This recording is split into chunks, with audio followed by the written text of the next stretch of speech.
ইরানের বিপ্লবী গার্ড বাহিনী আইআরজিসি এর কুদস ফোর্সের কমান্ডার ব্রিগেডিয়ার জেনারেল ইসমাইল কানি যেন বাস্তবের অদৃশ্য যোদ্ধা।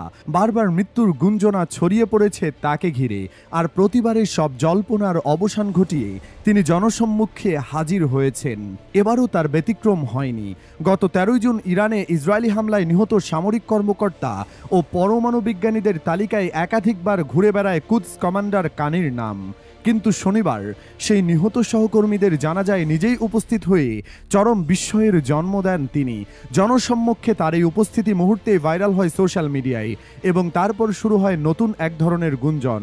তিনি কি ইসরায়েলি গোয়েন্দা সংস্থা মোসাদের গুপ্তচর? এর আগেও এমন অভিযোগ উঠেছিল, এমনকি ইসরায়েলি একাধিক গণমাধ্যম দাবি করেছিল এক পর্যায়ে তাকে এক গোপন স্থানে আটকে রেখে কথা বের করার চেষ্টা চালিয়েছিল ইরানি গোয়েন্দারা। গত বছর অক্টোবরেও লেবাননে ইসরায়েলি হামলার পর তার মৃত্যু সংবাদ ছড়ায়, কিন্তু তখনও তিনি একেবারে সুস্থ অবস্থায় সামনে এসে সব গুঞ্জনে পানি ঢেলে দেন। তবে এবার গুঞ্জন এতটাই প্রবল যে খোদ ইসরায়েলি গোয়েন্দা সংস্থা মোসাদকে বিবৃতি দিতে হয়েছে।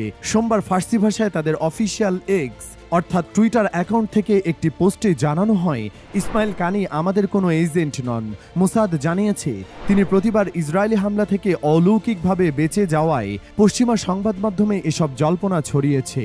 বিস্ময়কর হলেও মোসাদ আরও এক ধাপ এগিয়ে ঘোষণা দিয়েছে তারা ইরানের আহত নাগরিকদের চিকিৎসা সহায়তা দিতে প্রস্তুত। দ্য টাইমস অব ইসরায়েলের এক প্রতিবেদনে জানানো হয়, মোসাদ তাদের ফার্সি ভাষার এক্স অ্যাকাউন্টে একটি বিস্ময়কর পোস্ট করেছে।